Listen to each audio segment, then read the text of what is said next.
Hiç oynamak ister. Sen nereden öğrendin? Aç oynamak ister ha Hürrem Sultan. Al ye şunu aklın başına gelsin. Di dalam kamar, Hurrem dan Sulaiman menikmati waktu berdua. Hurrem yang sedang dimabuk asmara tidak ingin Sulaiman bekerja. Ia mengatakan sangat merindukan Sulaiman nantinya. Dan Sulaiman pun mengatakan malam ini mereka akan bertemu lagi. Di kerajaan Hungaria, utusan Ottoman telah sampai untuk menyampaikan perintah dari Sultan Sulaiman, yaitu agar membayar pajak.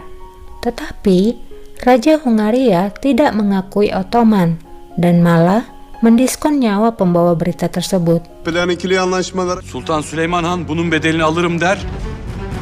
Onun sultanlığı... Dengan gaya sombongnya, Raja Hungaria juga mengirimkan berita ke Patikan Roma untuk menyampaikan apa yang telah ia lakukan terhadap Ottoman. Jadi sok ngerasa hebat lah ya sama negara Eropa lainnya.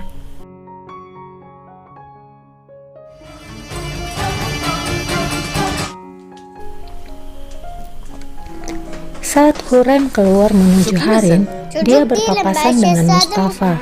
Dan Mustafa memperkenalkan dirinya adalah Mustafa. Hürrem. Begitupun sebaliknya dengan Hurrem. Tapi saat Mahidevran melihat anaknya bersama Hurrem, dia melarangnya dan segera mengambil anaknya. Saat itu, ia melihat cincin yang dikenakan oleh Hurrem. Nasıl takarsın? Ver onu bana hırsız. Sultan hediye. Vereceksin hırsız. Hırsız. Saat itu, dokter memeriksa Mahidevran dan ternyata Mahidevran mengandung anak.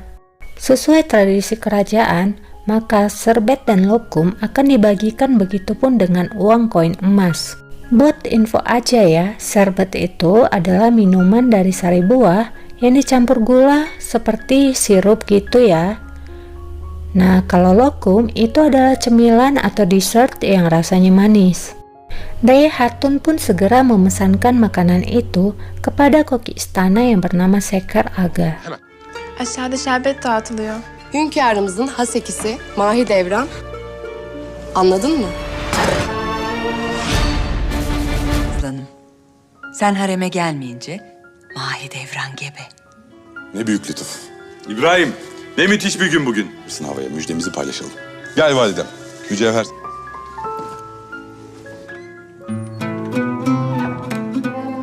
Mahidevran'ın. Sultan Sulaiman pun mengucapkan selamat kepada Mahidevran. Namun, si Mahidevran malah protes tentang cincin hijau yang di jari Hurrem. Raut wajah raja pun berubah menjadi masam dan mengatakan kepada Mahidevran untuk tidak mempertanyakan hal itu. Dan lagi-lagi Mahidevran menangis di depan Gulnihal. Kaybettim. Bana. Di tempat lain, Sulaiman sedang bersama Mustafa. Mustafa mengatakan ia tidak ingin memiliki seorang saudara, sama seperti ayahnya.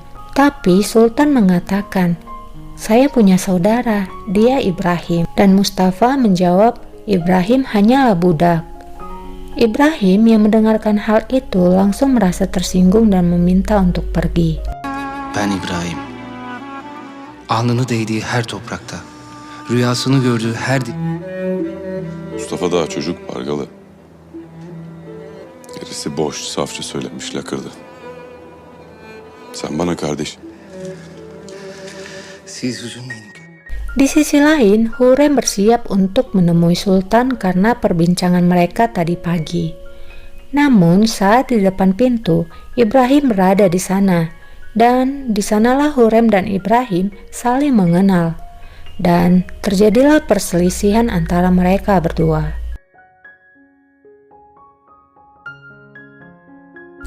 Nigar menasihati Hurrem untuk tidak mencari masalah dengan Ibrahim. Di sisi lain, Ibrahim dan Hatice saling memandang. Tatlı rüyalar hadi.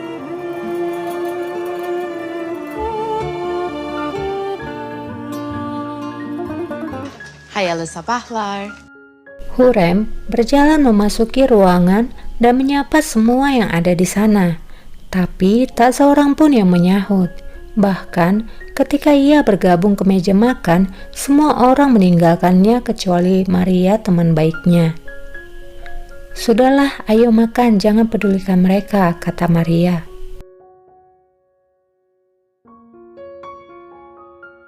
King Sulaiman sedang bermain dakon bersama Ibrahim. Saat itu Hatice membawa Mustafa ke sana. Mustafa menggantikan Ibrahim bermain. Ibrahim pindah posisi di sebelah Hatice. Keduanya tampak canggung. Hatice mulai membuka percakapan dengan Ibrahim. Ia berkata, "Sudah berapa malam ini kita tidak mendengar alunan musikmu?" Ibrahim pun menjawab, "Sesuai keinginan Anda, Putri." Ia kemudian mengambil gulungan kertas dari lengan bajunya, kemudian menjatuhkannya ke tanah. Hatice yang melihatnya, dengan memperhatikan sekitarnya, ia menjatuhkan sapu tangannya untuk mengambil gulungan kertas tersebut. Ibrahim melihat ke arahnya, Hatice pun tersenyum. Hatice membuka gulungan kertas Ibrahim. Ia membaca tulisan di dalamnya. Isinya begini nih. "Di malam yang gelap, kau bersinar seperti bintang, kekasih gelapku. Melalui kekuatan sinar matahari, kau memancarkan cahaya yang berkilau. Sebelum terpengaruh cahaya itu, aku berlari karena malu. Aku, Ibrahim, terpesona dengan keagunganmu, dan ada keselamatan saya, kekasihku." Hatice tersenyum membaca surat dari Ibrahim. Cintanya bersambut. Mereka berhubungan secara sembunyi-sembunyi.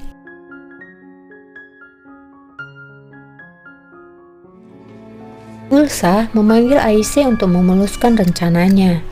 Aisyah menolak keinginan Gulsa, akan tetapi Gulsa mengancamnya. Nigar melihat sekilas Aisyah berbicara dengan seseorang, tapi ia sudah tahu dengan siapa Aisyah berbicara. Ia bisa melihat sedikit pakaian orang itu sebelum ia naik ke tangga.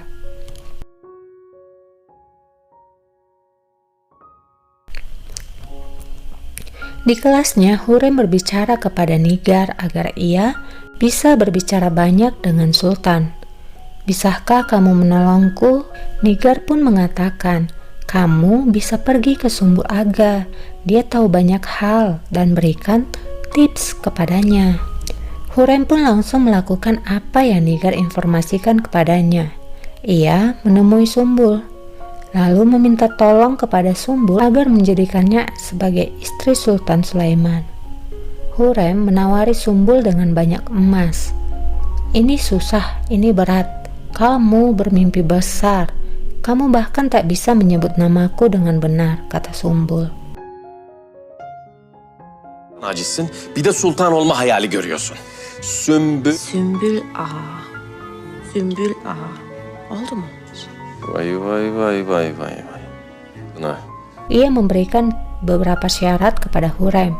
Ia meminta Hurrem untuk menurut kepadanya. Apapun yang dia katakan, Hurrem harus patuh padanya.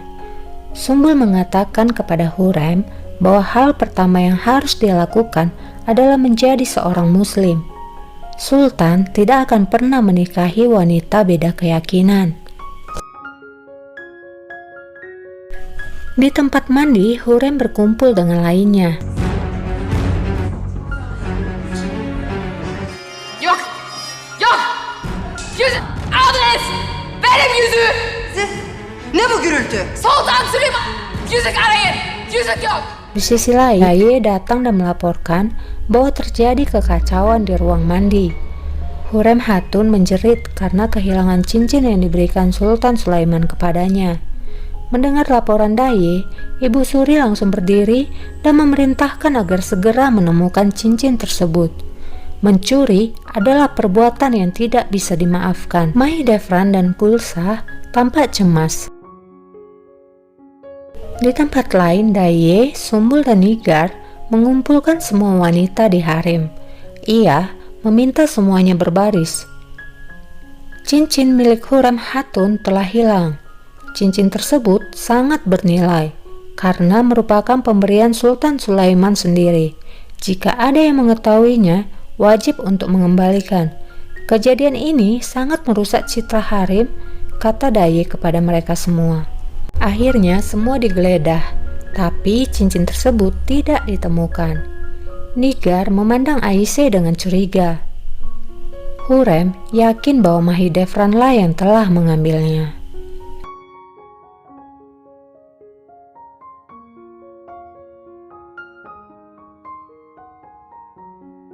Pada pagi hari yang cerah, Sultan melewati wanita harem yang hendak berangkat sekolah. Sultan mendatangi Hurrem dan memberikan sapu tangan kepadanya. Hurrem tampak senang sekali. Nigar yang melihatnya pun tersenyum. Hatice Sultan ikindi vakti hazır.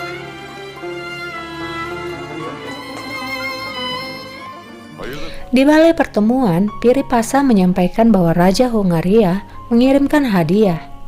Tapi saat dibuka, ternyata isinya adalah kepala utusan bernama Behram yang sebelumnya dikirimkan kepada kerajaan Hongaria. Sultan pun geram. King Sulaiman dan Piripasa berunding tentang pernyataan perang yang akan mereka kibarkan kepada Raja Hongaria. Ibrahim menuju kamarnya di mana Nigar Kalfa telah menunggunya. Git getir çabuk, bekliyorum burada. Nigar Kalfa membawa Aisyah menemui Ibrahim. Cepat katakan kepadaku, selamatkan dirimu, kata Ibrahim. Dengar informasi dari Aisyah, Ibrahim segera menemui Ibu Suri. Sultanım, Zümrüt Sultanım, o yüzüğü sahibine vermeni, Mahidevran zarar görsün istemem. Kimse duymasın.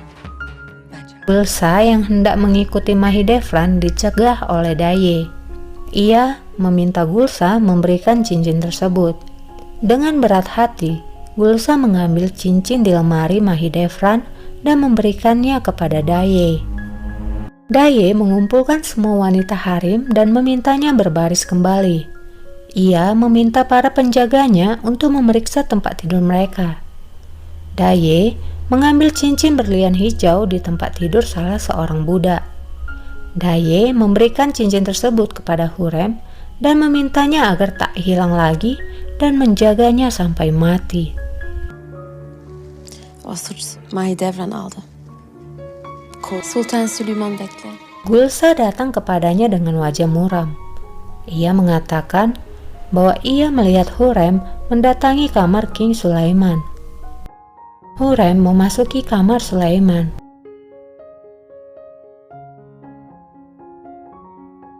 Aku ingin mengikuti apa yang kau yakini. Aku ingin melihat apa yang kau lihat. Aku ingin percaya kepada Tuhan yang engkau percaya. Kau ingin menjadi muslim? Tanya Sulaiman. Ya, jawab Hurrem. Apakah ini dari hatimu yang terdalam? Hatiku yang menginginkannya, kata Hurrem. Sulaiman gembira mendengar permintaan Hurrem. Aku telah menjadi budak di hatimu, Hurrem, kata Sulaiman. Sulaiman kemudian mengambil kerudung dan memakaikannya kepada Hurrem. Sulaiman juga membimbing Hurrem untuk mengucapkan kalimat syahadat. Şehadet getireceksin. Eşhedü en La ilahe illallah. ve eşhedü enne Muhammeden abduhu ve resulü. Di tempat lain, Ibu Ratu Valide mendatangi Mahidevran dan memarahi Mahidevran karena telah mencuri cincin milik Hurrem. Nasibmu lah Mahidevran, suami sama perempuan lain, dimarahi mertua pula. Oh alah. Mahidevran menangisi dan meratapi dirinya di dalam kamar, diiringi dengan iringan biola yang dimainkan oleh Ibrahim.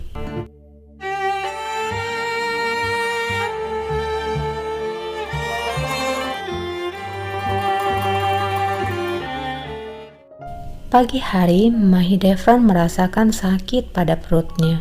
Ternyata ada noda darah di sana. Ya, sudah bisa ditebak lah ya kalau Mahidevran mengalami keguguran. Size kötü bir haber vermek zorundayım. Söyleme Pargalı. Bugünkü pekala söyle. Mahide bebeğini kaybetmiş. Allah mutlu. Merasa tidak terima dengan apa yang dialaminya, Mahidevran mendatangi Hurrem lalu melakukan ini. Ne yaptı? Seni seni. Katil, katil, katil! Sen katilsin!